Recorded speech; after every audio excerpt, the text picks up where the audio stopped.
শুভেচ্ছা। শুরু হলো সব খবর, কম সময়ে সব খবর একসাথে নিয়মিত আয়োজন জুড়ে নুসরাত বৃষ্টি সবাইকে স্বাগত জানাচ্ছে। নতুন করে স্পোর্টস 2025-2026 জাতীয় পর্বের সমাপনী অনুষ্ঠানে প্রধানমন্ত্রী তারেক রহমান বক্তব্য রাখছেন। সরাসরি যাচ্ছে। তোমার বাসার আশেপাশে অনেকে বিভিন্ন রকম ময়লা ফেলে যায়, বিভিন্ন রকম প্লাস্টিকের বোতল ফেলে যায়, সেটি পুকুর হোক, নদী নালা হোক, বাসার আশেপাশে। এখন থেকে যদি এরকম কোনো দৃশ্য তোমাদের চোখে পড়ে, প্লিজ তোমরা তাকে বারণ করবে। দরকার হলে সেই ময়লাটি তোমরা তুলে নিয়ে গিয়ে যেইখানে ময়লা ফেলার জায়গা নির্দিষ্ট সেই জায়গায় ময়লা ফেলতে হবে।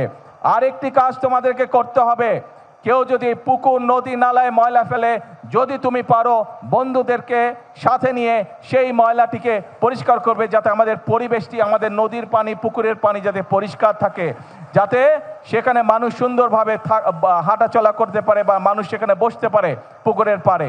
আসো, এরপরে আরেকটি তোমাদের সহযোগিতা চাই আমার, আরেকটি তোমাদের হেল্প চাই আমার। সেই হেল্পটি হচ্ছে, প্রতি বছর চেষ্টা করবে তোমার বাড়ির আশেপাশে হোক, তোমার স্কুলের আশেপাশে হোক, অথবা যেখানে তুমি সুবিধা মনে করো সেইখানে একটি করে প্রতি বছর গাছ লাগাতে হবে। গাছ যদি আমরা লাগাতে পারি, আমাদের পরিবেশটা সুন্দর হবে, পরিষ্কার হবে, আমরা সকলে মিলে বুক ভরে শ্বাস নিতে পারবো। এবং আরেকটি কাজ তোমাদেরকে করতে হবে, আমাদের কিছু কিছু মানুষ আছে যারা প্রকৃতির প্রতি, বিভিন্ন পশু পাখির প্রতি অত্যন্ত নির্দয় হয়।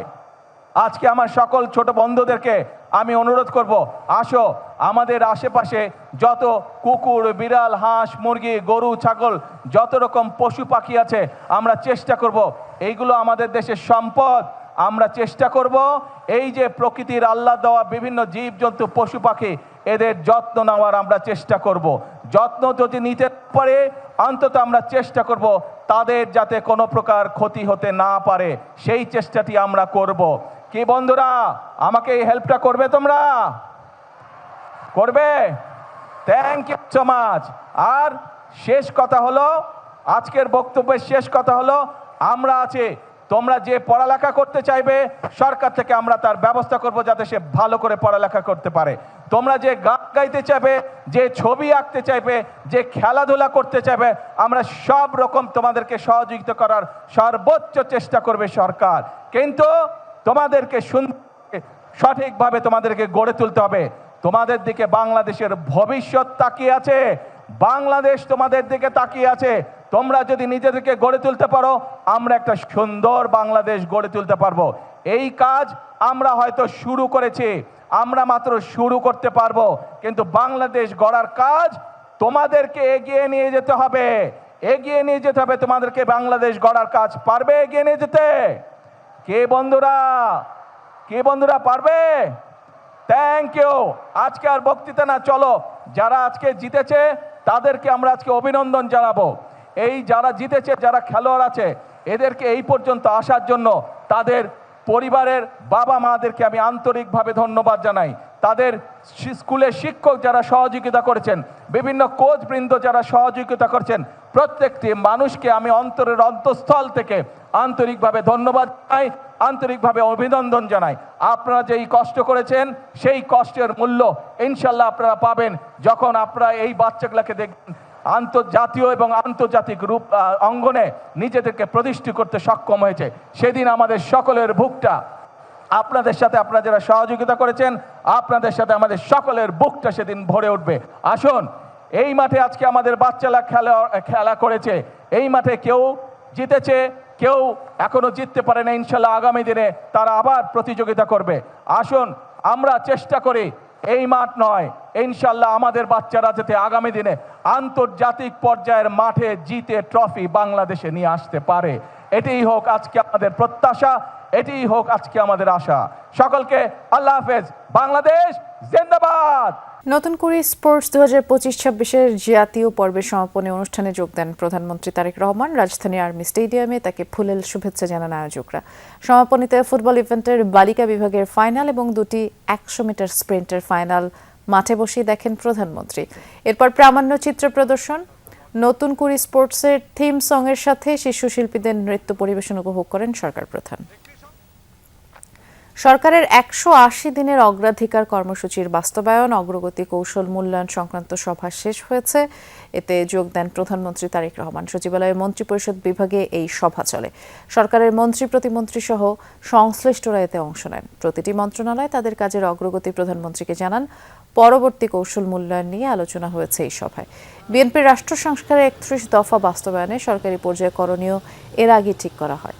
এর আগে জাতীয় সংসদকে প্রধানমন্ত্রী এ বিষয়ে জানান। নির্বাচনী ইশতেহারে ঘোষিত প্রতিশ্রুতির আলোকে প্রথম 180 দিন, আগামী অর্থ বছর এবং 5 বছরের জন্য একটি সুস্পষ্ট রোডম্যাপ ও কর্মপরিকল্পনা তৈরি করা হয়েছে। প্রতিটি মন্ত্রণালয়কে খাতভিত্তিক ও বিষয়ভিত্তিক 180 দিনের অগ্রাধিকার বাস্তবায়ন করার নির্দেশ দেওয়া হয়েছে। জাতীয় সংসদের সাউন্ড সিস্টেম প্রতিস্থাপনে উচ্চ পর্যায়ের সভা অনুষ্ঠিত হয়েছে। সকালে সংসদ ভবনের মন্ত্রিপরিষদ সভা কক্ষে আয়োজিত এই সভায় উপস্থিত ছিলেন প্রধানমন্ত্রী ও সংসদ নেতা তারেক রহমান। বৈঠকে সংসদের বিদ্যমান সাউন্ড সিস্টেমের পরিবর্তে আধুনিক প্রযুক্তি নির্ভর নতুন সাউন্ড সিস্টেম স্থাপনের বিভিন্ন বিকল্প তুলে ধরা হয়। এছাড়াও তুলে ধরা হয় কারিগরি সক্ষমতা বাস্তবায়ন পরিকল্পনা। সভায় প্রেজেন্টেশনে প্রযুক্তিগত বৈশিষ্ট্য সংসদের কার্যক্রমের সাথে সামঞ্জস্যপূর্ণ বিষয়গুলো নিয়ে আলোচনা হয়। উপস্থিত অতিথিরা এ বিষয়ে প্রয়োজনীয় মতামত ও দিক নির্দেশনা দেন। সভায় সভাপতিত্ব করেন জাতীয় সংসদের ভারপ্রাপ্ত স্পিকার ব্যারিস্টার কায়সার কামাল। এছাড়াও বিরোধী দলীয় নেতা ডাক্তার শফিকুর রহমান, সংশ্লিষ্ট মন্ত্রী, সরকার ও বিরোধী দলের চিফ হুইপ নাহিদ ইসলাম সহ ঊর্ধ্বতন কর্মকর্তারাও অংশ নেন। 6 নবজাতক মৃত্যুর ঘটনায় স্থগিত হওয়া রাজধানীর মগবাজারের আদ্দিন মেডিকেল কলেজ হাসপাতালের লাইসেন্স পুনর্বহাল করেছে সরকার। একই সাথে প্রায় 1.5 মাস পর হাসপাতালটিকে শর্ত সাপেক্ষে কার্যক্রম পরিচালনার অনুমতিও দেওয়া হয়েছে।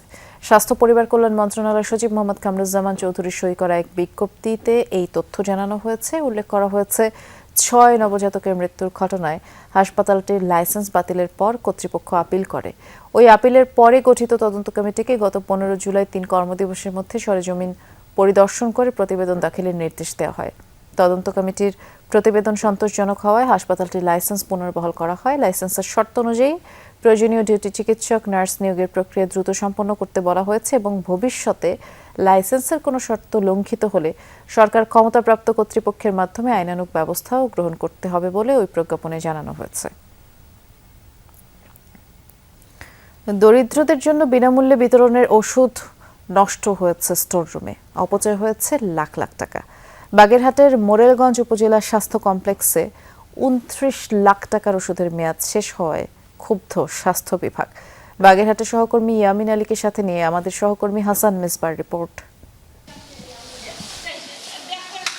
11 জুলাই বাগেরহাটের মোরেলগঞ্জ উপজেলা স্বাস্থ্য কমপ্লেক্সে যায় যমুনা টেলিভিশন। সে সময় একটি আবাসিক ভবনের জানালা দিয়ে দেখা যায় একটি কক্ষে পড়ে আছে বিপুল পরিমাণ ওষুধ। ভবনের তালা খুলে দিতে প্রধান স্বাস্থ্য কর্মকর্তা কামাল হোসেনকে 2 দিন অনুরোধ করলেও তা শোনেননি তিনি। পরে এ নিয়ে একটি প্রতিবেদন প্রচার করে যমুনা টেলিভিশন। 2 দিন এসেও তিনি সেটির তালা খুলে দেননি।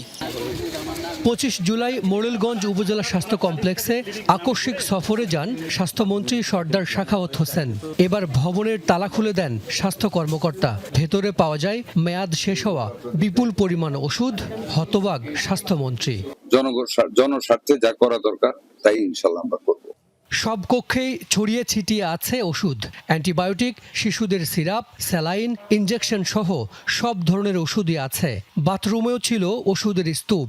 আমি ভিজিটে গেলে তারা জিনিসটাকে এড়ায় গেছে, ফলে আমার পক্ষে জানা যায়নি এবং তারা কোনো চিঠিও পত্র এই শর্ট মেয়াদের ওষুধের কোনো চিঠিপত্র আমাকে দেয় নাই, বা ওষুধ যে নষ্ট হয়ে গেছে, ডেট পার হয়ে গেছে, এগুলির কোনো চিঠি আমাকে দেয় নাই। পরে বিষয়টির তদন্ত করে স্বাস্থ্য বিভাগ। জানা যায় 29,14,185 টাকার ওষুধের মেয়াদ শেষ হয়েছে। রোগীর না দিয়ে স্টোরে ফেলে রাখা হয় এসব ওষুধ। যদি কোনো অসঙ্গতি থাকে তাহলে আমি খতিয়ে দেখে দরকার হয় আমি আবার রিপোর্ট প্রদান করব। তদন্তের রিপোর্ট হওয়ার পরেই তো ব্যবস্থা নেওয়া হবে, সেটা অতি সত্বর নেওয়া হবে বলে আমি বিশ্বাস করি। স্বাস্থ্য বিভাগ জানিয়েছে 2022 থেকে 2025 সাল পর্যন্ত কেনা হয় এসব ওষুধ। দোষীদের বিরুদ্ধে ব্যবস্থা নেওয়ার প্রক্রিয়া শুরু হয়েছে। হাসান মিসবা, যমুনা নিউজ, বাগেরহাট। এদিকে চট্টগ্রামে ভাড়া বাসায় মিলাচ্ছে ভেজাল ওষুধের গোপন কারখানা। মেয়াদোত্তীর্ণ নিম্নমানের কেমিক্যাল দিয়ে ওষুধ বাজারজাত করে আসছে পিএসপি এসেনশিয়াল প্রোডাক্টস নামের এক প্রতিষ্ঠান, যাদের কোনো ড্রাগ লাইসেন্স নেই। সকালে কারখানায় হানা দিয়ে সব ওষুধ জব্দ, ধ্বংসের পাশাপাশি মালিককে জরিমানা করে ভোক্তা অধিকার সংরক্ষণ অধিদপ্তর। চট্টগ্রামের আলোকরণ এলাকার এই ভাড়া বাসায় গড়ে তোলা এই কারখানাটি পিএসপি এসেনশিয়াল প্রোডাক্টস নামে এক প্রতিষ্ঠানের। সকালে সেখানে অভিযান চালায় ভোক্তা অধিকার সংরক্ষণ অধিদপ্তর। তাদের দাবি, এখানে নকল ও ভেজাল ওষুধ তৈরি হচ্ছে দীর্ঘদিন ধরে। ওষুধ বানাতে ব্যবহৃত কেমিক্যালের মেয়াদ শেষ 2023 সালে, অথচ এই কেমিক্যাল দিয়ে তৈরি ওষুধের মেয়াদ দেয়া হচ্ছে 2029 সাল পর্যন্ত। আমি ছিলাম না, তো এখানে কিছুটা অনিয়ম এই কারণে হয়েছে। আমি না থাকলে কিছুটা অনিয়ম তো হয়, সাবেরা তো সঠিকভাবে এগুলো করতে পারে না। তা যেদিন আমি এসেছি এদিনই এই অভিযানটা হয়েছে। অভিযান টিম জানায়, দীর্ঘদিনের কোমর ব্যথা, শরীরে আঁচিল বা মুখে ব্রণ, কোষ্ঠকাঠিন্য বা ডায়াবেটিস থেকে মুক্তির বিজ্ঞাপন দেয় প্রতিষ্ঠানটি। ফাঁদে পড়ে এসব পণ্য ব্যবহার করে অনেকেই হচ্ছেন প্রতারিত, ভুগছেন চর্মরোগে। প্রতিষ্ঠানটি এত সব ওষুধ প্রস্তুত ও বাজারজাত করলেও নেই কোনো ড্রাগ লাইসেন্স। কারখানায় থাকা সব ভেজাল ওষুধ জব্দ করে মালিককে 2.5 লাখ টাকা জরিমানা করা হয়।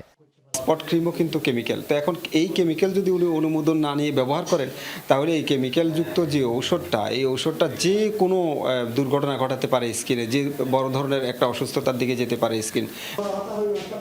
চটকদার বিজ্ঞাপন দিয়ে এসব ওষুধের প্রতি আকৃষ্ট করে প্রতিষ্ঠানটি। মানবদেহের ক্ষতি এড়াতে ভেজাল এসব ওষুধ উৎপাদনে নিষেধাজ্ঞা দিয়েছে ভোক্তা অধিকার। পাশাপাশি ধ্বংস করা হয় সব ওষুধ। আল আমিন শিকদার, যমুনা নিউজ, চট্টগ্রাম। মুখে তো হাসি ফুটবেই, কারণ এটা পুষ্টি আটার সুস্বাদু রুটি, তাই এর সাথে যাই খাবেন অসাধারণ টেস্ট পাবেন। শাপলা চত্বর হত্যাকাণ্ডের মামলায় শেখ হাসিনা, দীপুমণি, মহিউদ্দিন খান আলমগীর, সাবেক সেনাপ্রধান আজিজ আহমেদ, সাবেক আইজিপি শহীদুল হক ও বেনজির আহমেদ সহ 41 জনের বিরুদ্ধে আনুষ্ঠানিক অভিযোগ আমলে নিয়েছেন ট্রাইব্যুনাল। একই সাথে পলাতকদের বিরুদ্ধে গ্রেফতারি পরোয়ানা জারি করা হয়েছে। এদিন চিফ প্রসিকিউটর বলেন, হেফাজত ইসলামকে রাজনৈতিকভাবে নির্মূল করতেই পরিকল্পিতভাবে হত্যাকাণ্ড চালিয়েছিল আওয়ামী লীগ। সোমবার হেফাজত ইসলামীর শাপলা চত্বর হত্যাকাণ্ডের মামলায় আনুষ্ঠানিক অভিযোগ দাখিল করে আন্তর্জাতিক অপরাধ ট্রাইব্যুনালের প্রসিকিউশন টিম। হত্যাকাণ্ডে অভিযুক্ত করা হয় সাবেক প্রধানমন্ত্রী শেখ হাসিনা, তৎকালীন স্বরাষ্ট্রমন্ত্রী মহিউদ্দিন খান আলমগীর, শামসুল হক টুকু, দীপুমণি, আব্দুর রাজ্জাক, তৎকালীন বিজিবির ডিজি বেনজির আহমেদ, পুলিশের আইজি শহীদুল হক, হারুন বিপ্লব সহ 41 জনকে। তৎকালীন সাবেক প্রধানমন্ত্রী তিনি কিন্তু এই ঘটনার মূল নায়ক হিসেবে কাজ করেছেন। ডক্টর মহিউদ্দিন খান আলমগীর তৎকালীন স্বরাষ্ট্রমন্ত্রী, যার নেতৃত্বে তার বাহিনী দ্বারা এই হত্যাকাণ্ড সংঘটিত হয়েছে। আসামি করা হয় গণজাগরণ মঞ্চের মুখপাত্র ইমরানিজ সরকার, ঘাতক দালাল নির্মূল কমিটির সভাপতি শাহরিয়ার কবির, সাংবাদিক মুজাম্মেল বাবু ও ফারজানা রূপাকেও। পরে অভিযোগ আমলে নিয়ে পলাতকদের বিরুদ্ধে গ্রেফতারি পরোয়ানা জারি করেন আন্তর্জাতিক অপরাধ ট্রাইব্যুনাল 2। হেফাজতের মানুষকে যখন চট্টগ্রামে পেয়েছে ওখানে হত্যা করেছে, হেফাজতের মানুষকে যখন নারায়ণগঞ্জে পাচ্ছে ওখানে হত্যা করছে, হেফাজতের মানুষকে দিনের বেলা হত্যা করছে, রাতের বেলা মধ্যরাতে 32 জনকে হত্যা করছে। আপনি কি এটাকে ওয়াইড স্প্রেড বলবেন না? এটা সিস্টেমেটিক বলবেন না? লেথাল উইপন ইউজ করতেছেন, সাউন্ড গ্রেনেড ব্যবহার করতেছেন। শাপলা চত্বর হত্যায় দলীয়ভাবে আওয়ামী লীগের সংশ্লিষ্টতা রয়েছে বলে জানায় চিফ প্রসিকিউটর আমিনুল ইসলাম। রাব্বি হোসেন, যমুনা নিউজ, ঢাকা। রাষ্ট্রপতি নির্বাচন সামনে রেখে আগামীকাল জাতীয় সংসদে ভারপ্রাপ্ত স্পিকার কায়সার কামালের সাথে সাক্ষাৎ করবেন প্রধান নির্বাচন কমিশনার সহ অন্যান্য কমিশনাররা। সাবেক রাষ্ট্রপতি মোহাম্মদ শাহাবুদ্দিনের পদত্যাগের পর এই শূন্য পদে তফসিল ঘোষণার প্রস্তুতিতে উদ্যোগ নেওয়া হলো। 24 জুলাই শারীরিক ও মানসিক অসুস্থতার কারণ দেখিয়ে রাষ্ট্রপতির পদ ছাড়েন মোহাম্মদ শাহাবুদ্দিন। সংবিধান অনুযায়ী রাষ্ট্রপতির পদ শূন্য হওয়ার 90 দিনের মধ্যে সংসদ সদস্যদের ভোটে নতুন রাষ্ট্রপতি নির্বাচন করতে হয়। নির্বাচন পরিচালনার দায়িত্বে থাকে ইসি। সাবেক রাষ্ট্রপতি মোহাম্মদ শাহাবুদ্দিনের পদত্যাগের পর নতুন রাষ্ট্রপতি নির্বাচনের লক্ষ্যে জাতীয় সংসদের স্পিকারের সাথে সাক্ষাতের আহ্বান জানিয়ে ২৬ জুলাই সন্ধ্যায় চিঠি পাঠায় নির্বাচন কমিশন। রাষ্ট্রপতি নির্বাচন আইন ১৯৯১ অনুসারে স্পিকারের সাথে আলোচনা করে সরকারি গেজেটে তফসিল ঘোষণা করা হবে। এই উদ্দেশ্যে প্রধান নির্বাচন কমিশনার ও অন্যান্য কমিশনারদের সাক্ষাতের সুবিধাজনক সময় নির্ধারণের জন্য স্পিকারকে অনুরোধ জানানো হয়। সোমবার বৈঠকের কথা থাকলেও তা পরে স্থগিত হয়। আগামীকাল সকাল 11টার সময় নির্বাচন কমিশন মহামান্য রাষ্ট্রপতির নির্বাচনের বিষয়ে আলোচনা করার জন্য মাননীয় স্পিকার মহোদয়ের সাথে সাক্ষাৎ করবেন। আইন অনুযায়ী গেজেটে তফসিল ঘোষণার পর মনোনয়নপত্র গ্রহণ, যাচাই বাছাই, প্রত্যাহার ও ভোট গ্রহণের তারিখ নির্ধারণ করবে ইসি। লাভলি বিথি, যমুনা নিউজ, ঢাকা। বিএনপিকে যারা ফ্যাসিবাদী বলে তাদের জ্ঞানের অভাব আছে বলে মন্তব্য করেছেন বিএনপি মহাসচিব ও স্থানীয় সরকার মন্ত্রী মির্জা ফখরুল ইসলাম আলমগীর। সকালে রংপুর নগরীর টার্মিনাল এলাকায় বিআরডিবি বিভাগীয় কার্যালয়ের উদ্বোধন করেন তিনি, কথা বলেন সাংবাদিকদের সাথে। এ সময় স্থানীয় সরকার মন্ত্রী বলেন, সংবিধান অনুযায়ী যথাসময়ে রাষ্ট্রপতি নির্বাচন হবে এবং দল সিদ্ধান্ত নেবে কাকে সেখানে মনোনয়ন দেয়া হবে। আরও বলেন, উত্তরাঞ্চলে কৃষিভিত্তিক শিল্প কারখানা স্থাপনের ব্যাপারে সিদ্ধান্ত নেওয়া হয়েছে। এই অঞ্চলে উৎপাদিত কৃষিপণ্য প্রক্রিয়াজাতকরণের উদ্যোগ নেওয়া হবে। পরে পাবলিক লাইব্রেরি মাঠে পল্লী মেলার উদ্বোধন ও শিল্পকলা একাডেমি মিলনায়তনে আলোচনা সভা এবং চেক বিতরণ অনুষ্ঠানে অংশ নেন স্থানীয় সরকার মন্ত্রী। আমরা খুব পরিষ্কার করে বলি যে আমরা একটা গণতান্ত্রিক উদারপন্থী গণতান্ত্রিক রাজনৈতিক দল। দীর্ঘ সংগ্রামের মধ্য দিয়ে জনগণের ভালোবাসায় তাদের ভোট নিয়ে আমরা আজকে সংসদে 2/3 আসন লাভ করেছি, সরকার গঠন করেছি। একবার নয়, বিএনপি পাঁচবার রাষ্ট্র পরিচালনার দায়িত্বে এসেছে। বিএনপিকে যারা ফ্যাসিবাদ বলেন তাদের হয় জ্ঞানের অভাব আছে অথবা তাদের মাইন্ডসেটকে তৈরি হয়েছে। কাফরুলে যুবদল কর্মী মোহাম্মদ ইউসুফ হত্যা মামলার মূল রহস্য উদ্ঘাটনের দাবি করেছে ঢাকা মহানগর গোয়েন্দা পুলিশ। সংস্থাটির দাবি, কাফরুল থানা স্বেচ্ছাসেবক দলের যুগ্ম আহ্বায়ক হাফিজুর রহমান হাফিজ ওরফে সিএনজি হাফিজ যুবদল নেতা হাফিজুল ইসলাম বাবুকে হত্যার উদ্দেশ্যে 25 লাখ টাকার চুক্তিতে ভাড়াটে শুটার নিয়োগ করেন। তবে টার্গেট মিস হওয়ায় এলোপাতারি গুলিতে যুবদল কর্মী ইউসুফ নিহত হন। এ ঘটনায় 4 শুটার সহ এখন পর্যন্ত 8 জনকে গ্রেফতার করা হয়েছে। গত 24 জুলাই রাতে কাফরুল থানার শেরেবাংলা সরকারি প্রাথমিক বিদ্যালয়ের পাশের গলিতে সশস্ত্র হামলায় গুলিবিদ্ধ হন যুবদল কর্মী মোহাম্মদ ইউসুফ। সবজি বিক্রেতা কালাম সর্দার ও মনির হোসেন পরে ঢাকা মেডিকেল কলেজ হাসপাতালে চিকিৎসাধীন অবস্থায় মারা যান ইউসুফ। আহত দুজন এখনও চিকিৎসাধীন। দুপুরে ডিএমপির মিডিয়া সেন্টারে সংবাদ সম্মেলনে ডিবি জানায়, ময়লার টেন্ডার, ফুটপাতের দোকান, ব্যবসা দখল এবং এলাকায় আধিপত্য বিস্তারকে কেন্দ্র করে দীর্ঘদিনের বিরোধ থেকেই এই হত্যার পরিকল্পনা। জিজ্ঞাসাবাদে আসামিরা জানিয়েছেন, হত্যা মিশনে 11 সদস্যের একটি দল অংশ নেয়। 25 লাখ টাকার চুক্তির বিপরীতে তাদের 50,000 টাকা অগ্রিম দেওয়া হয়েছিল। আমাদের যে 7 জন ধরা আছে, 7 জনই এটা স্বীকার করেছে যে তাদেরকে কে কোথা থেকে ভাড়া করেছে এবং আরও কিছু প্রমাণ পেয়েছে। আমরা হোটেলে যে নিয়ে এসে রাখা আছে, হোটেলকে বুক করেছে, তারপর ওখানে কিছু টাকা পয়সার লেনদেন হয়েছে। এগুলো সার্বিক বিবেচনায় আমরা যথেষ্ট তথ্য প্রমাণ পেয়েছি এবং গ্রেপ্তারকৃত আসামিরা স্বীকার করেছে যে তারা হাফিজি তাদেরকে ভাড়া করে নিয়ে এসেছে। ডিবি জানায়, ঘটনার দিনই অস্ত্রসহ চঞ্চল নামে এক শুটারকে আটক করা হয়। পরে তদন্তে আরও 3 শুটার সহ মোট 8 জনকে গ্রেফতার করা হয়েছে। তবে পরিকল্পনার মূল হোতা হিসেবে অভিযুক্ত সিএনজি হাফিজ এখনও পলাতক। এক পর্যায়ে হাফিজুল ইসলাম বাবু তার নেতা কর্মীরা অপরিচিত ব্যক্তিদের দেহ তল্লাশি করতে চাইলে তাদের মধ্যে একজন পিস্তল বাইর করে যুবদল কর্মী ইউসুফের বুকে গুলি করে এবং তাৎক্ষণিকভাবে অস্ত্রধারী সন্ত্রাসীরা এলোপাতারি গুলি ছুড়ে পালিয়ে যাওয়ার চেষ্টা করে।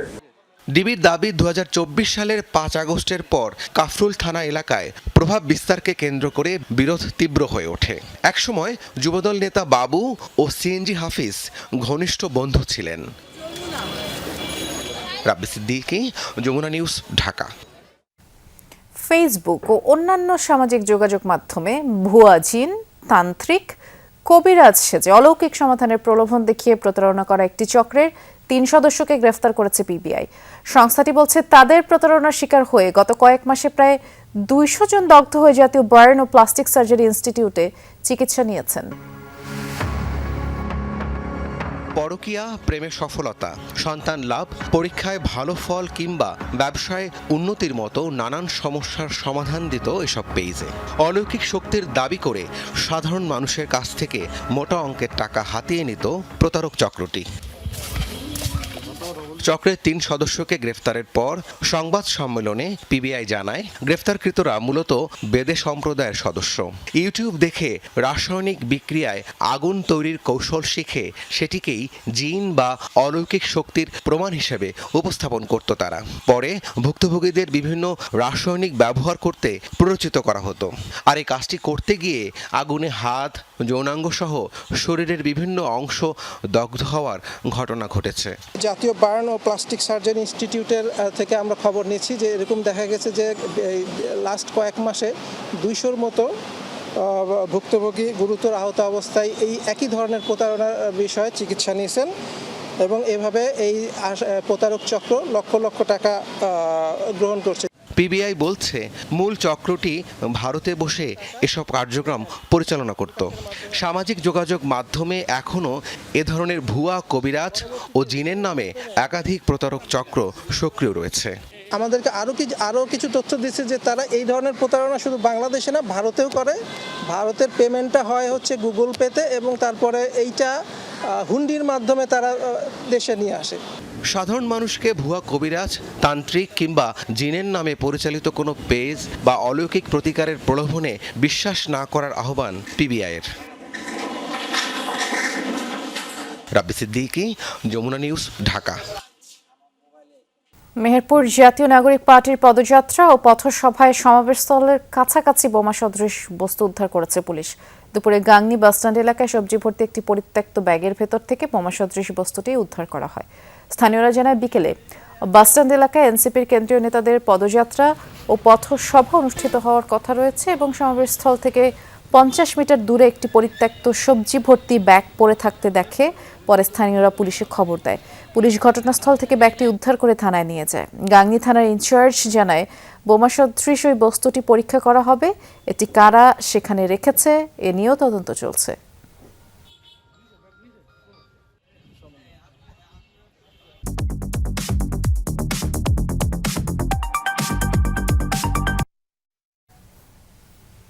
প্রতি ঘনমিটার সিএনজি বিক্রিতে 8 টাকা থেকে 13 টাকা 96 পয়সা কমিশন বাড়ানো সহ 4 দফা দাবি না মানলে 23 আগস্ট থেকে সারা দেশের সব সিএনজি ফিলিং স্টেশন অনির্দিষ্টকাল বন্ধ থাকবে বলে জানিয়েছে মালিক সমিতি।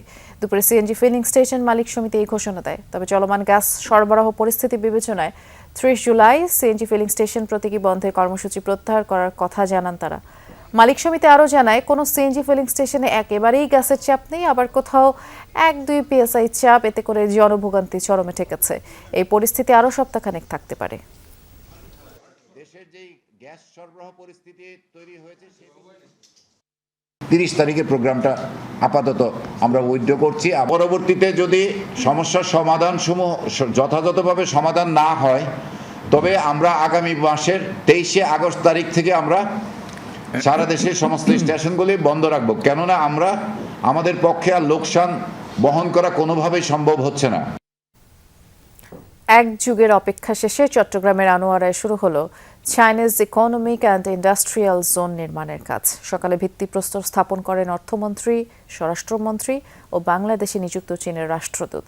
800 একর আয়তনের বিশেষায়িত এই অর্থনৈতিক অঞ্চলে 50 কোটি মার্কিন ডলার বিনিয়োগ এবং লাখো কর্মসংস্থান হবে বলে আশা কর্তৃপক্ষের।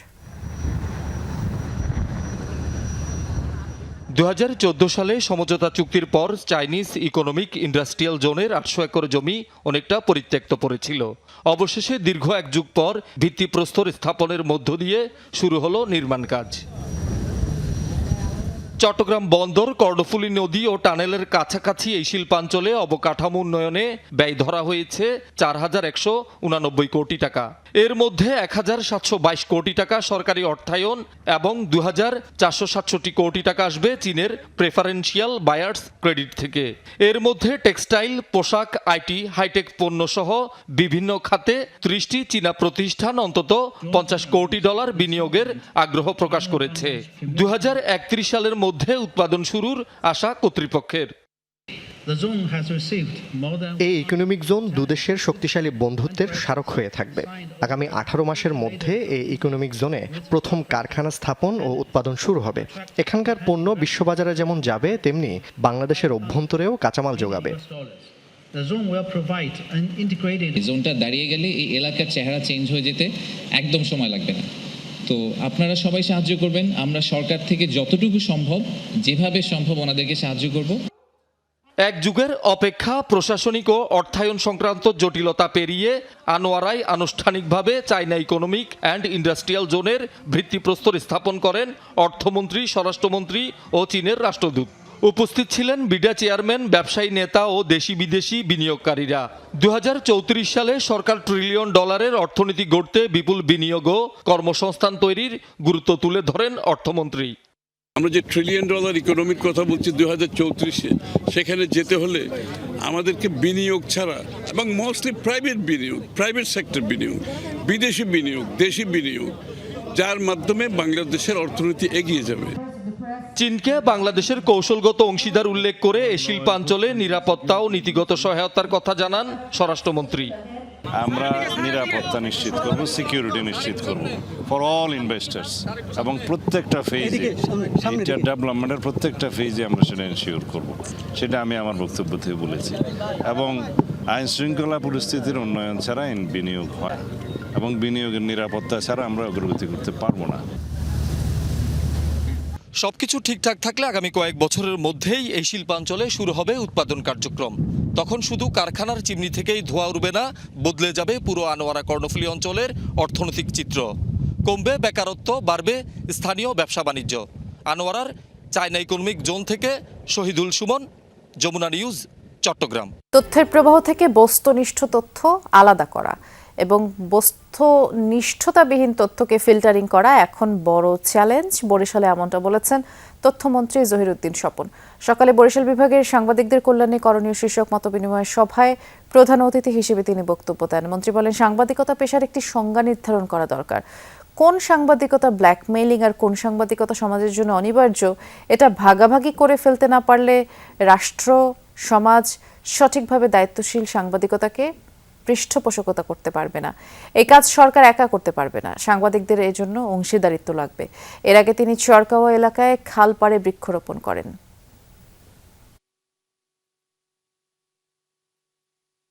রাষ্ট্রের প্রয়োজনেই, সমাজের প্রয়োজনেই, দেশের প্রয়োজনেই, মানুষের প্রয়োজনেই দায়িত্বশীল সাংবাদিকতাকে সবসময় জীবন্ত রাখতে হবে, সজাগ রাখতে হবে। 2026 সালের এসএসসি সমমানের পরীক্ষার ফলাফল আগামী 10 আগস্ট প্রকাশ করা হবে।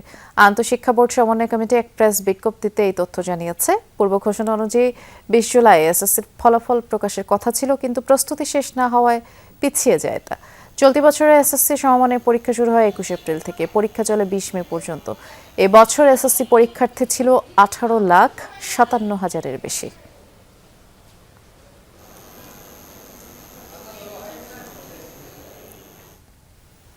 উত্তরা ব্যাংকের কর্মকর্তা আরিফুল ইসলাম হত্যার দ্রুত বিচার ও জড়িতদের দৃষ্টান্তমূলক শাস্তি দাবি করেছেন ব্যাংকাররা।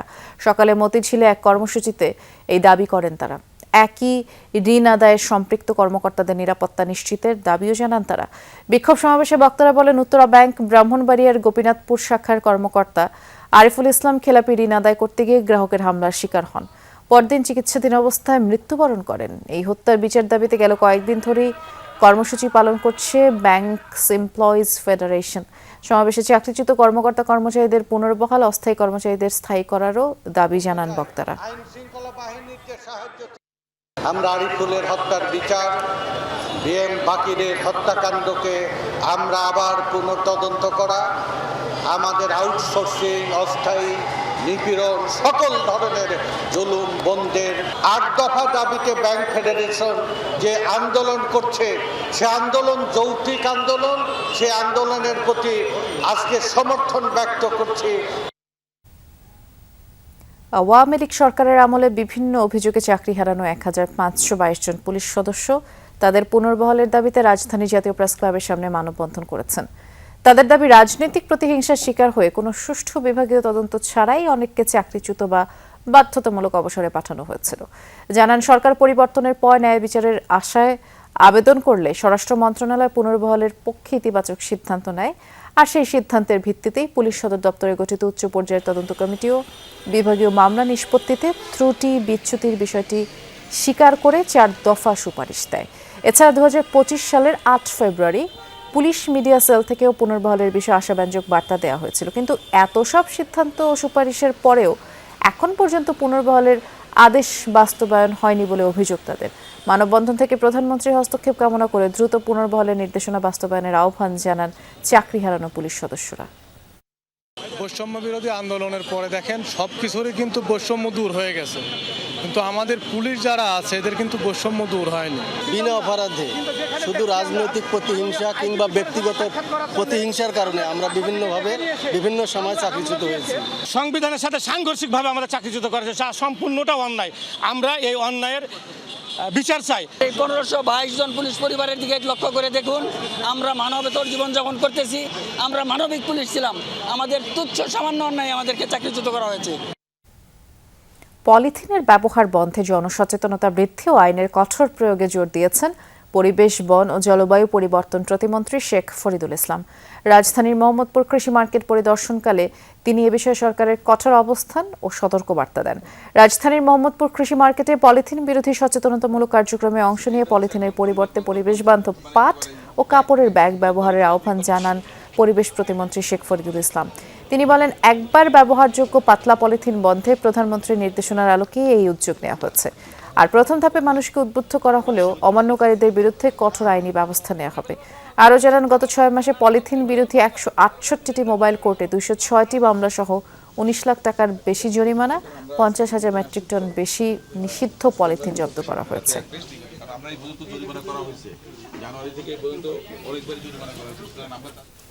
বাংলাদেশে ড্রোন ও সফটওয়্যার শিল্পে বিনিয়োগ করতে চায় ওমান। আর সেজন্য একাধিক দেশীয় কোম্পানির সাথে বৈঠক করেছে দেশটির প্রতিনিধি দল। আর সহযোগিতা করছে Bangladesh Saudi chamber of commerce SABCCI। ব্যবসায়ীরা জানান, কৃষিতে ড্রোন ব্যবহারের সুযোগ সবচেয়ে বেশি, তার উপর বিভিন্ন খাতে AI প্রযুক্তি চালু করা সম্ভব। আর সেজন্য আগামী কয়েকদিন আলোচনা হবে নীতি নির্ধারকদের সাথে।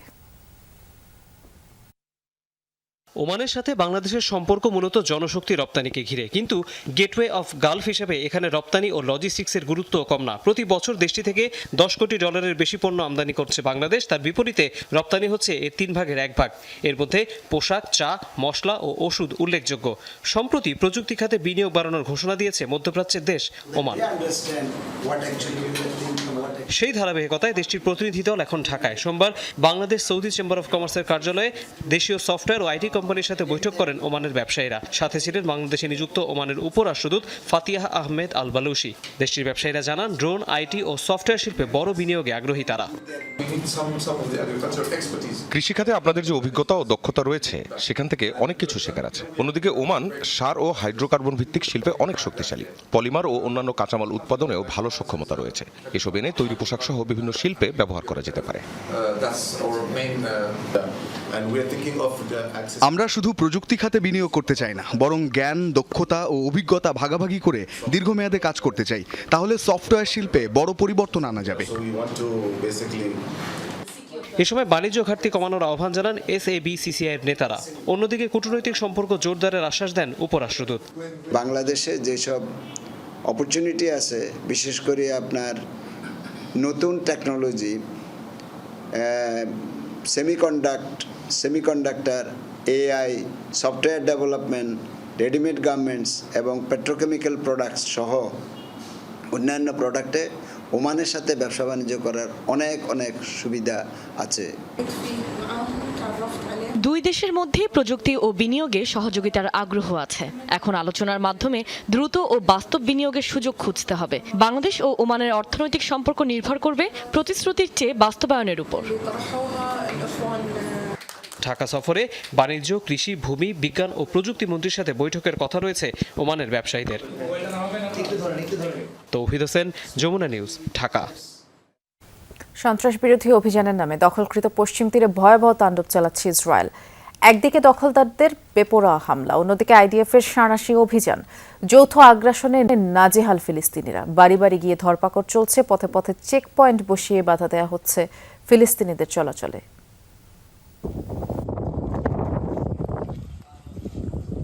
নাবলুসের কুসরা শহরে মসজিদে আগুন, পরপর দুটি মসজিদ পুড়িয়ে দেয় দখলদাররা। শুধু অগ্নিসংযোগই নয়, স্থানীয় ফিলিস্তিনিদের অভিযোগ গভীর রাতে মুখোশধারীরা মসজিদের প্রবেশপথে বিস্ফোরণও ঘটায়। দেয়ালে স্প্রে করে লেখা হয় ইহুদিদের প্রতিশোধ। জানালা দিয়ে হঠাৎ দেখলাম লালচে আলোর ঝলকানি, তারা পায়ে হেঁটে আসছিল, তাই টেরই পাইনি। গাড়ির আওয়াজ পেলে হয়তো থামাতে পারতাম। গত শুক্রবার প্রাণঘাতী সংঘাতের পরই আবার উত্তপ্ত হয়ে ওঠে দখলকৃত পশ্চিম তীরের পরিস্থিতি। 2 ইহুদি সেনা নিহতের প্রতিশোধে শুরু হয় IDF এর সাঁড়াশি অভিযান। একদিকে দখলদার ইসরায়েলিদের তাণ্ডব, অন্যদিকে নেতানিয়াহু বাহিনীর ধরপাকড়, হামলা। নাবলুস, তুলকারেম, হেব্রনে বাড়ি বাড়ি গিয়ে চলছে অভিযান, ভাঙচুর, অগ্নিসংযোগ। 2 দিনে আটক 120 জনের বেশি ফিলিস্তিনি। এমনকি হাসপাতালেও তল্লাশি, ধরপাকড় চালানো হয়। অনেককেই ফিল্ড ডিটেনশন সেন্টারে নিয়ে যাওয়া হয়, সেখানে তাদের জেরা করা হয়।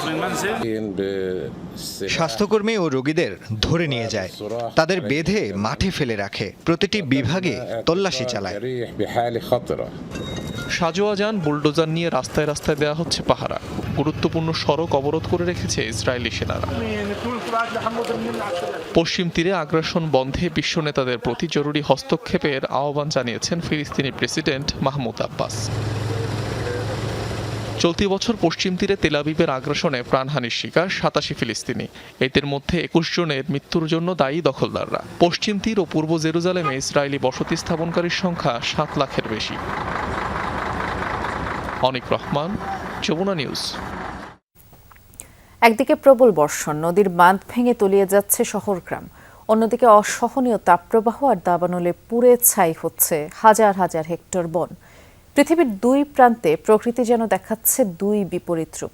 একদিকে চীনের ভয়াবহ বন্যা, অন্যদিকে ইউরোপের দাবানল। পরিবেশবিদরা বলছেন জলবায়ুর পরিবর্তনের কারণে এই একই সময়ে 2 চরম আবহাওয়ায় বিপর্যস্ত বিশ্ব। যতদূর চোখ যায় বাড়িঘর, রাস্তা, কৃষিজমি সবই ডুবে আছে বন্যার পানিতে। চীনের উত্তর ও মধ্যাঞ্চলে টানা ভারী বৃষ্টিতে সৃষ্টি হয়েছে ব্যাপক বন্যা। রাজধানী বেইজিং সহ আশেপাশের বিভিন্ন প্রদেশে নদীর পানি বিপদসীমার উপর উঠে গেছে। পাহাড়ি ঢল আর ভূমিধসে বিচ্ছিন্ন হয়ে পড়েছে বহু এলাকা। হাজার হাজার মানুষকে নিরাপদ আশ্রয়ে সরিয়ে নেওয়া হয়েছে। ক্ষতিগ্রস্ত হয়েছে সড়ক, রেলপথ ও বিদ্যুৎ ব্যবস্থা। কোথাও কোথাও উদ্ধারকর্মীদের নৌকা আর হেলিকপ্টারই এখন মানুষের একমাত্র ভরসা। শুধু চীন নয়, এশিয়ার আরও অনেক দেশে এবার অস্বাভাবিক বৃষ্টিপাত হচ্ছে। বাংলাদেশ, ভারত ও দক্ষিণ পূর্ব এশিয়ার বিভিন্ন অঞ্চলেও বন্যা আর ভূমিধসে ক্ষতিগ্রস্ত হয়েছে লাখো মানুষ। আবহাওয়াবিদরা বলছেন উষ্ণ বায়ুমণ্ডল বেশি জলীয় বাষ্প ধারণ করতে পারে, ফলে বৃষ্টি হলে তা আগের চেয়ে আরও তীব্র হয়ে নামছে। অন্যদিকে ইউরোপের চিত্র যেন উল্টো। ফ্রান্স, স্পেন, পর্তুগাল, ইতালি ও গ্রিসের বিভিন্ন অঞ্চলে তীব্র তাপ প্রবাহের মধ্যে ছড়িয়ে পড়েছে দাবানল। ফায়ার সার্ভিসের শত শত কর্মী দিনরাত লড়াই করেও অনেক জায়গায় আগুন নিয়ন্ত্রণে আনতে হিমশিম খাচ্ছেন। হাজার হাজার মানুষকে সরিয়ে নেওয়া হয়েছে নিরাপদ স্থানে। আগুনে পুড়ে যাচ্ছে বনভূমি, বন্যপ্রাণীর আবাস আর মানুষের বসতি। প্রশ্ন উঠছে একই সময় পৃথিবীর একদিকে বন্যা, অন্যদিকে দাবানল কেন? আবহাওয়াবিদরা বলছেন বৈশ্বিক উষ্ণায়নের কারণে পৃথিবীর আবহাওয়া আরও অস্থির হয়ে উঠছে। তাপমাত্রা বাড়ায় কোথাও দীর্ঘস্থায়ী খরা তৈরি হচ্ছে, শুকিয়ে যাচ্ছে বনভূমি। সামান্য স্ফুলিঙ্গে সেখানে রূপ নিচ্ছে ভয়াবহ দাবানলে। অন্যদিকে উষ্ণ সমুদ্র ও উষ্ণ বায়ুমণ্ডল বেশি আর্দ্রতা ধারণ করায় কোথাও অল্প সময়ে রেকর্ড পরিমাণ বৃষ্টি হচ্ছে, আর তাতেই তৈরি হচ্ছে আকস্মিক বন্যা। বিশেষজ্ঞদের সতর্কবার্তা, কার্বন নিঃসরণ কমানো এবং জলবায়ুর সাথে খাপ খাইয়ে নেয়ার কার্যকর ব্যবস্থা না নিলে ভবিষ্যতে এমন চরম আবহাওয়া আরও ঘন ঘন দেখা যেতে পারে। মীর মুশফিকা হাসান, যমুনা নিউজ। বাংলাদেশে আকাশসীমা প্রতিরক্ষা, জাতীয় নিরাপত্তা এবং আঞ্চলিক ভূ রাজনীতির প্রেক্ষাপটে কৌশল ও নিজেদের কর্মদক্ষতা বৃদ্ধি সহ নানা গুরুত্বপূর্ণ বিষয়ে সেমিনারের আয়োজন করে বাংলাদেশ বিমান বাহিনী। দুপুরে ঢাকা সেনানিবাসে BAF বাসার ঘাঁটিতে এই সেমিনারে বিমান বাহিনীর প্রধান air chief marshal Hasan Mahmud Khan বলেন, বর্তমানে জাতীয় নিরাপত্তার অন্যতম প্রধান শর্ত আকাশসীমার উপর পূর্ণ নিয়ন্ত্রণ, আর তা বজায় রাখতে দক্ষতা দিয়ে কাজ করে চলেছে বিমান বাহিনী। তাই পরিবর্তনশীল বৈশ্বিক ও আঞ্চলিক ভূ রাজনীতিতে বাংলাদেশের আকাশ প্রতিরক্ষা ব্যবস্থার আধুনিকীকরণ ও সক্ষমতা বৃদ্ধির কৌশল চলছে। এ সময় সরকারের তথ্য পরিকল্পনা বিষয়ক উপদেষ্টা ডক্টর রাশেদ আল তিতুমির বলেন, দক্ষিণ এশিয়া এবং ইন্দো প্যাসিফিক অঞ্চলে পরাশক্তিগুলোর প্রতিযোগিতা ও নতুন নতুন কৌশলগত জোটের উত্থানের ফলে বাংলাদেশের নিরাপত্তা ব্যবস্থার উপর কী ধরনের প্রভাব পড়ছে তা বিশ্লেষণ করতে বিশেষজ্ঞদের সঙ্গে গবেষণা করতে হবে।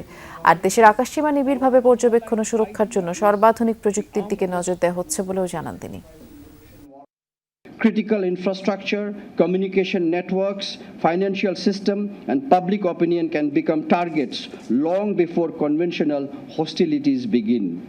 These developments require us to adapt to a wider understanding of national security. Protecting the country's economic lifeline is essential for effective national defense. These are concerns raised about capabilities to protect its airspace, especially given its geographic position. Touhid Hossain, Jamuna News, Dhaka. সন্ত্রাস বিরোধী অভিযানের নামে দখলকৃত পশ্চিম তীরে ভয়াবহ তাণ্ডব চালাচ্ছে Israel. একদিকে দখলদারদের বেপরোয়া হামলা, অন্যদিকে আইডিএফের সাঁড়াশি অভিযান। যৌথ আগ্রাসনে নাজেহাল ফিলিস্তিনিরা। বাড়ি বাড়ি গিয়ে ধরপাকড় চলছে, পথে পথে চেক পয়েন্ট বসিয়ে বাধা দেওয়া হচ্ছে ফিলিস্তিনিদের চলাচলে।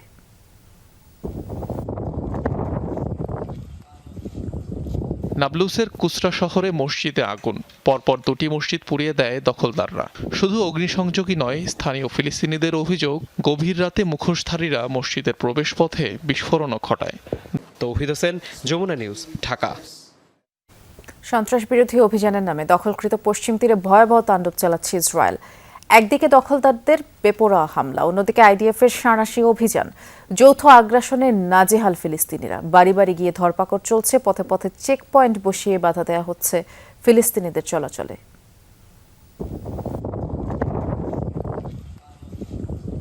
নাবলুসের কুসরা শহরে মসজিদে আগুন, পরপর দুটি মসজিদ পুড়িয়ে দেয় দখলদাররা। শুধু অগ্নিসংযোগই নয়, স্থানীয় ফিলিস্তিনিদের অভিযোগ গভীর রাতে মুখোশধারীরা মসজিদের প্রবেশপথে বিস্ফোরণও ঘটায়। দেয়ালে স্প্রে করে লেখা হয় ইহুদিদের প্রতিশোধ। জানালা দিয়ে হঠাৎ দেখলাম লালচে আলোর ঝলকানি। তারা পায়ে হেঁটে আসছিল, তাই টেরই পাইনি। গাড়ির আওয়াজ পেলে হয়তো থামাতে পারতাম। গত শুক্রবার প্রাণঘাতী সংঘাতের পরেই আবার উত্তপ্ত হয়ে ওঠে দখলকৃত পশ্চিম তীরের পরিস্থিতি। দুই ইহুদি সেনা নিহতের প্রতিশোধে শুরু হয় আইডিএফের সাঁড়াশি অভিযান। একদিকে দখলদার ইসরায়েলিদের তাণ্ডব, অন্যদিকে নেতানিয়াহু বাহিনীর ধরপাকড়, হামলা।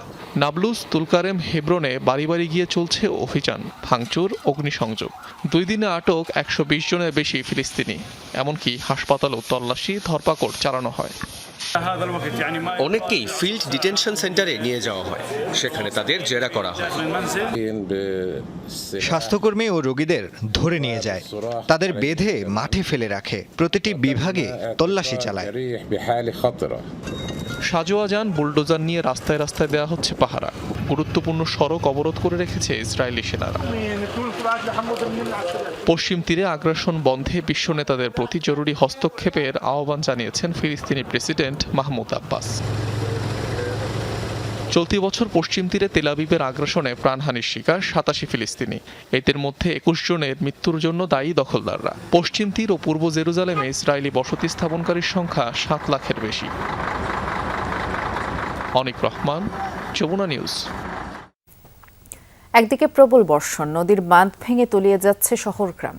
অন্যদিকে অসহনীয় তাপপ্রবাহ আর দাবানলে পুড়ে ছাই হচ্ছে হাজার হাজার হেক্টর বন। পৃথিবীর 2 প্রান্তে প্রকৃতি যেন দেখাচ্ছে 2 বিপরীত রূপ।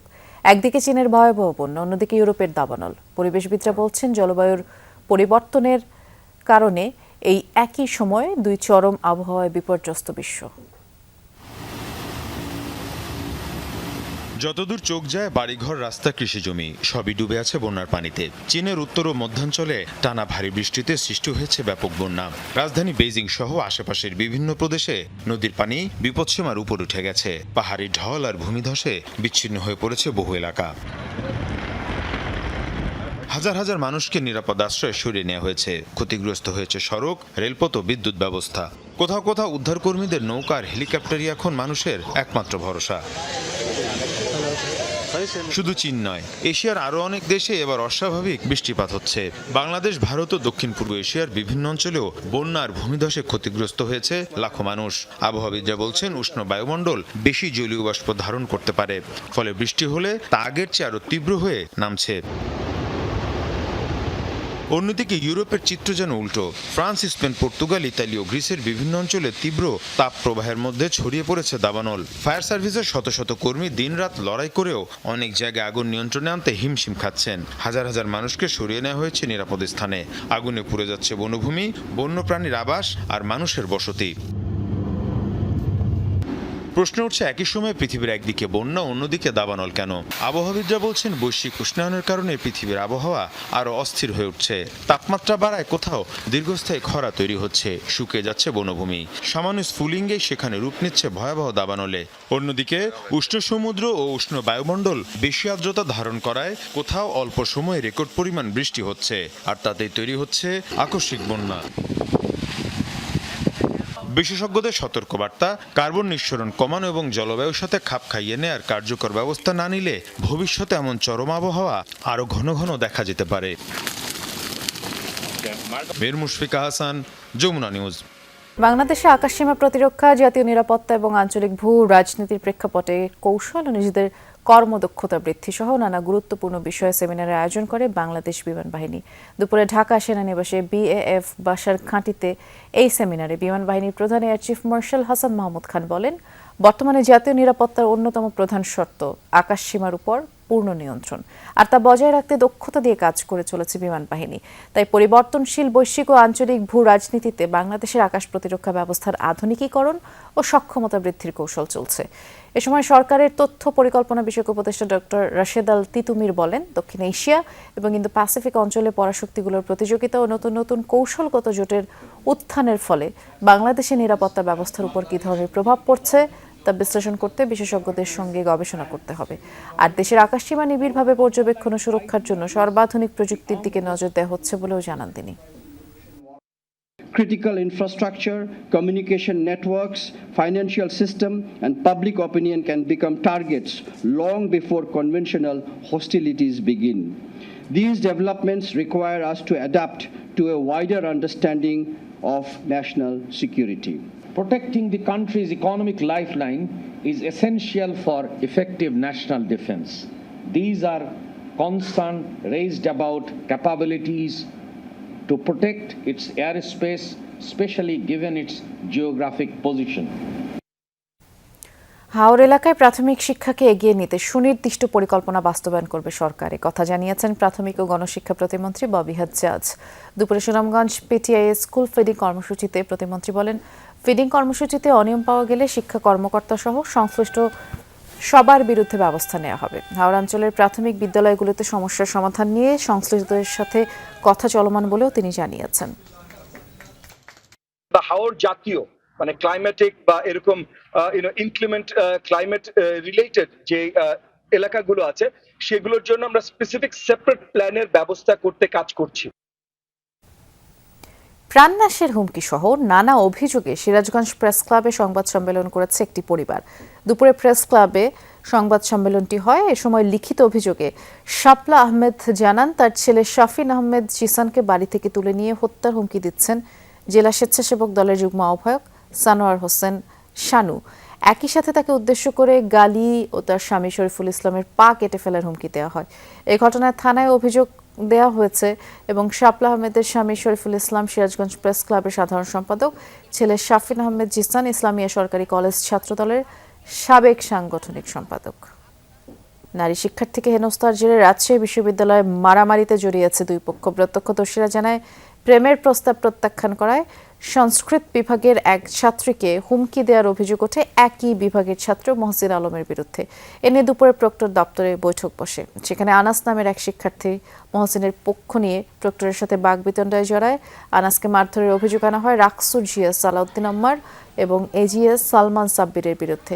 এরই জেরে বিকেলে রাকসু ভবনে আম্মারকে লক্ষ্য করে অতর্কিত হামলা চালায় আনাস সহ কয়েকজন। হামলার পর তারা গ্রন্থাগারে গেলে আম্মার সহ রাকসু ছাত্র শিবিরের কয়েকজন নেতাকর্মী পাঠকক্ষে ঢুকে পাল্টা মারধর করে। বঙ্গোপসাগরের সৃষ্ট মৌসুমী নিম্নচাপটি আরও ঘনীভূত হয়ে গভীর নিম্নচাপে পরিণত হয়েছে, যা আজ সন্ধ্যা নাগাদ পশ্চিমবঙ্গ ওড়িশা উপকূল অতিক্রম করতে পারে বলে আবহাওয়া অধিদপ্তর জানিয়েছে। এর প্রভাবে উত্তর বঙ্গোপসাগর উপকূলীয় এলাকায় দমকা বা ঝড়ো হাওয়া বয়ে যাওয়ার আশঙ্কা রয়েছে। গভীর নিম্নচাপ কেন্দ্রের নিকটবর্তী এলাকায় সাগর বেশ উত্তাল এবং পরিস্থিতি বিবেচনায় চট্টগ্রাম, কক্সবাজার, মোংলা, পায়রা সমুদ্র বন্দরকে 3 নম্বর স্থানীয় সতর্ক সংকেত দেখিয়ে যেতে বলা হয়েছে। একই সাথে উত্তর বঙ্গোপসাগরে অবস্থানরত সকল মাছ ধরার নৌকা ও ট্রলারকে পরবর্তী নির্দেশ না দেওয়া পর্যন্ত নিরাপদ আশ্রয়ে থাকার পরামর্শ দেওয়া হয়েছে।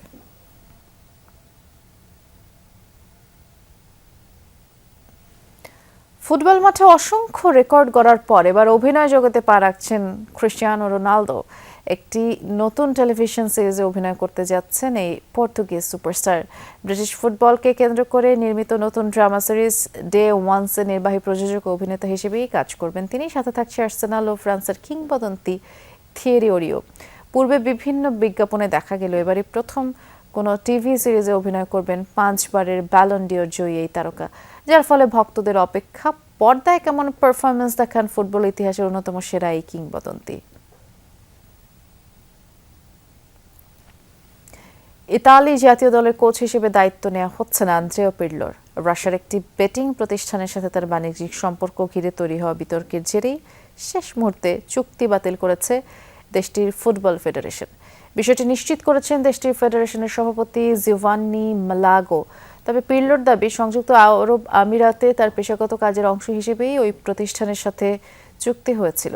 এদিকে এই সিদ্ধান্তের পর নিজেদের ভবিষ্যৎ নিয়ে নতুন করে ভাবছেন টেকনিক্যাল ডিরেক্টর পাওলো মালদিনি ও লিওনার্দো।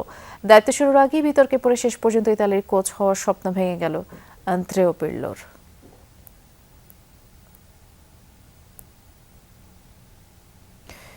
তীব্র আর্থিক সংকটে পড়েছে ক্রিস্টিয়ানো রোনালদোর ক্লাব আল নাসর। সৌদি গণমাধ্যমের তথ্য অনুযায়ী ক্লাবটির ঋণের পরিমাণ 80 কোটি সৌদি রিয়াল, যা বাংলাদেশি মুদ্রায় প্রায় 3000 কোটি টাকা। আর এই আর্থিক চাপের কারণে গ্রীষ্মকালীন দল বদলে এখন পর্যন্ত নতুন কোনো খেলোয়াড়কে আর দলে ফেরাতে পারেনি ক্লাবটি। এমনকি কয়েকজন ফুটবলারের চুক্তি নবায়নও আটকে আছে। পরিস্থিতি সামাল দিতে ক্লাবের আর্থিক ক্ষমতা সীমিত করা, আয় বাড়াতে বিশেষ পরামর্শক নিয়োগ এবং আংশিক মালিকানা বিক্রির প্রস্তাব বিবেচনা করছে সৌদি পাবলিক ইনভেস্টমেন্ট ফান্ড। দ্রুত সমাধান না এলে নতুন মৌসুমে বড় চ্যালেঞ্জের মুখে পড়তে পারে ক্লাবটি।